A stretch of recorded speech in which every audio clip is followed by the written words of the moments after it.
Embrace the power of knowledge at Sanskriti University, ranked first in most promising university in engineering and management in India. Visit www.sanskriti. तो बांग्लादेश के अंदर जो कुछ हो रहा है, हिंदुओं पर जो यातनाएं ढाई जा रही हैं, आप देख रहे होंगे किस प्रकार के अत्याचार हो रहे हैं, मंदिर तोड़े जा रहे हैं। आपने देखा होगा इन सब के मुंह बंद है बांग्लादेश की घटना पर, कोई बोलना नहीं चाहता क्योंकि उन्हें भय है अगर वो बोलेंगे तो उनके वोट बैंक खिसकते हुए दिखाई देंगे।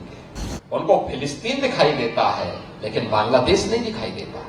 हमें वर्तमान की इन चुनौतियों को समझना पड़ेगा जो हम सबके सामने है, भारत के सामने है, सनातन धर्म के सामने। याद रखना, जो चुनौती सनातन धर्म के सामने है वही भारत की चुनौती है, और जो भारत की चुनौती है वही सनातन धर्म की चुनौती है।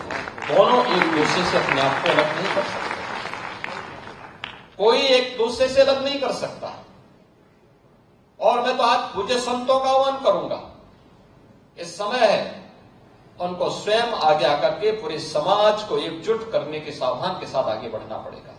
याद करिए, अगर हमने तनिक भी भूल की, ये समाज फिर से बटा और जो साजिशें हो रही हैं अगर वे सफल हुई तो बांग्लादेश के अंदर जो कुछ हो रहा है, हिंदुओं पर जो यातनाएं ढाई जा रही हैं, आप देख रहे होंगे किस प्रकार के अत्याचार हो रहे हैं, मंदिर तोड़े जा रहे हैं। हमारा मठ, हमारा मंदिर, हमारी उपासना विधि, हमारा शास्त्र, हमारे दर्शन, हमारी साधना पद्धति तभी संरक्षित हो पाएगी, तभी सुरक्षित हो पाएगी जब ये सनातन धर्म है और ये देश सुरक्षित है और बृहद हिंदू समाज सुरक्षित है। हमें इसके लिए कार्य करना होगा, लगातार कार्य करना होगा, प्रयास करना होगा, एक एक को जोड़ना पड़ेगा, एक एक को अपने साथ जोड़ना पड़ेगा।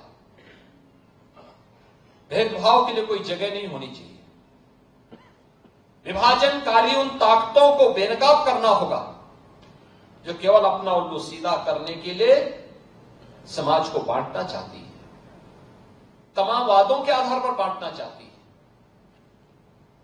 उनके लिए राष्ट्र की कीमत पर राजनीति उनके लिए अभिष्ट हो गई, लेकिन हमारे लिए राष्ट्र सर्वप्रथम है। राष्ट्र की कीमत पर कोई राजनीति नहीं हो सकती। हमें चुनना होगा, पहले राष्ट्र को चुनेंगे, उसके लिए किसी भी प्रकार के बलिदान देने के लिए तैयार होंगे, लेकिन उसकी कीमत पर कोई राजनीति स्वीकार्य नहीं है। लेकिन आज जिस प्रकार के दृश्य दिखाई दे रहे हैं, जिस प्रकार की बातें हो रही हैं, जिस प्रकार की चीजें चल रही हैं, आपने देखा होगा इन सब के मुंह बंद है बांग्लादेश की घटना पर, कोई बोलना नहीं चाहता क्योंकि उन्हें भय है अगर वो बोलेंगे तो उनके वोट बैंक खिसकते हुए दिखाई देंगे। उनके पैरों के नीचे की जमीन जिस पर वे लोग खड़े हैं, वे अंगारे उनको ही जलाते हुए दिखाई दे रहे होंगे और इसलिए वे मौन हैं, बोल नहीं सकते। जो लोग दुनिया के अंदर अन्य मुद्दों पर बोलते हैं, मुखर होकर के बोलते हैं, उनको फिलिस्तीन दिखाई देता है लेकिन बांग्लादेश नहीं दिखाई देता।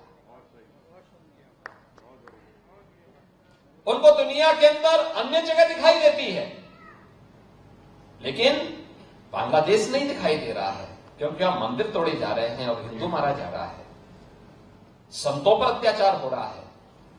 और इसीलिए हम सबको वर्तमान की चुनौतियों को देखना पड़ेगा। याद करना, 1947 के पहले बांग्लादेश भी भारत का हिस्सा था। हमें यह नहीं भूलना चाहिए। और 1971 में बांग्लादेश को बचाने में हमारे सैनिकों ने भी बलिदान दिया था, हजारों सैनिकों ने बलिदान दिया था। पाकिस्तान को मुंह की खानी पड़ी थी। पाकिस्तान के 95,000 से अधिक सैनिकों को भारत के बहादुर जवानों के सामने समर्पण करना पड़ा था। और विश्व के इतिहास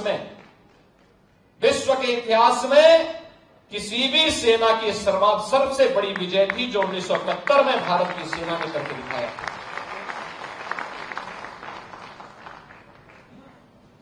इसलिए हम सबको वर्तमान में अपने आप को उसके लिए तैयार करना होगा, देखना होगा। यह देश रहना चाहिए, सनातन धर्म हर हाल में रहना चाहिए। हमारी विरासत का हर हाल में संरक्षण होना चाहिए और उसी विरासत के संरक्षण की दिशा से ये विकास के कार्य उसके साथ जोड़े जा रहे हैं, उसको आगे बढ़ाने का काम हो रहा है।